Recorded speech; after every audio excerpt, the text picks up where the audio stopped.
Friends, welcome to my channel Paramita show. আর আজকে আমি বানাতে চলেছি কাতলা কালিয়া।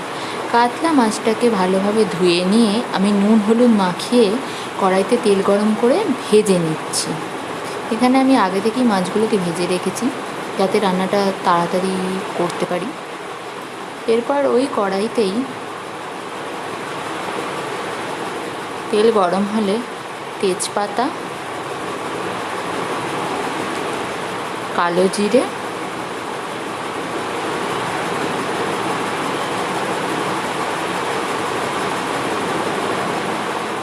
চ্যানেলটিকে সাবস্ক্রাইব করবেন নিচের বেল আইকনটি প্রেস করে। তারপর দিয়ে দেব কাঁচা লঙ্কা কুচি। কাঁচা লঙ্কাটাকে মাঝখান থেকে ভেঙে দিয়ে দিলাম। এরপর দিয়ে দিলাম আদা বাটা,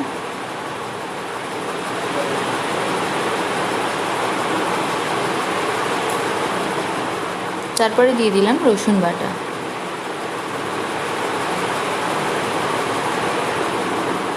রান্নাটা আপনারা বাড়িতে বানিয়ে বলবেন যে কেমন হয়েছে। খুব কম উপকরণ দিয়ে, বাড়িতে থাকা উপকরণ দিয়েই বানিয়েছি, খুব সহজ পদ্ধতিতে। এরপর ভালোভাবে মশলাটাকে কষিয়ে নিয়ে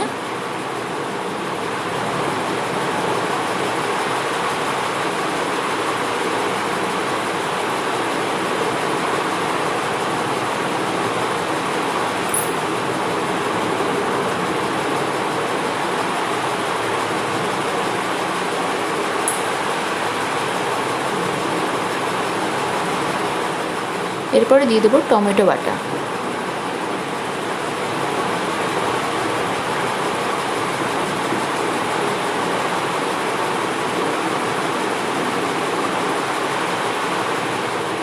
তারপর ভালোভাবে নেড়ে নেব।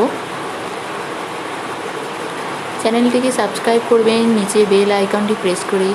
যারা আমার এখনও বন্ধু হননি তারা অতি তাড়াতাড়ি বন্ধু হয়ে যান। আর নোটিফিকেশান বেল আইকনটা প্রেস করলে নোটিফিকেশান অতি সহজেই আপনাদের কাছে তাড়াতাড়ি পৌঁছে যাবে।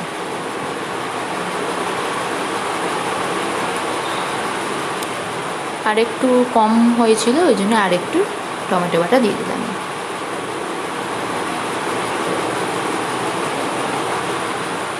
এরপরে দিয়ে দিলাম স্বাদ মতো লবণ।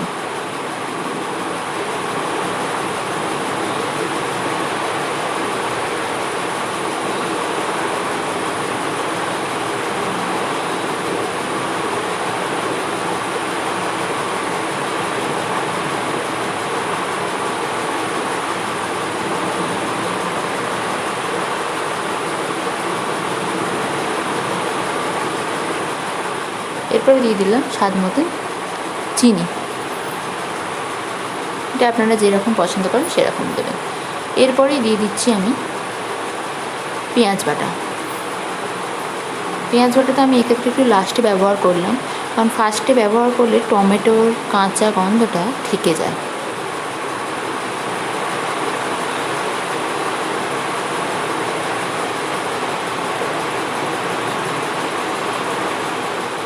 এরপর ভালোভাবে নেড়ে নেব।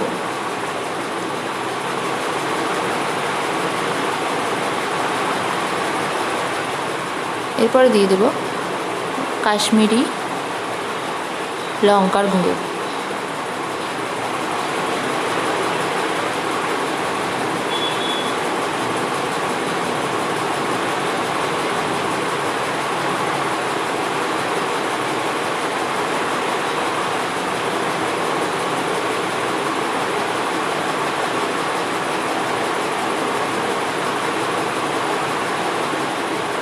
এরপর দিয়ে দেবো জিরে গুঁড়ো, ধনে গুঁড়ো। এবার ভালোভাবে মশলাটাকে হতে দেবো।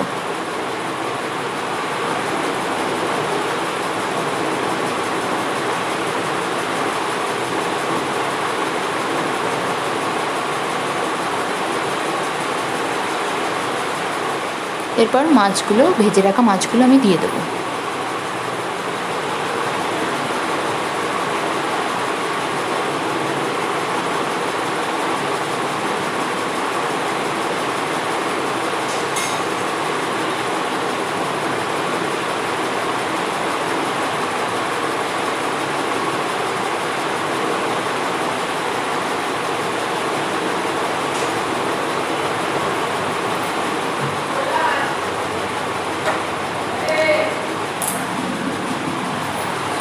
এরপরেই দিয়ে দেবো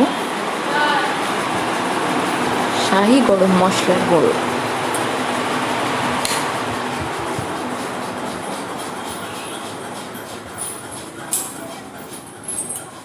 এরপরে ওপর থেকে ধনেপাতা ছড়িয়ে পরিবেশন করব। আপনাদের যে যার মতো গ্রেভি রাখার জন্য আপনারা সেরকম পরিমাণে জল অ্যাড করবেন।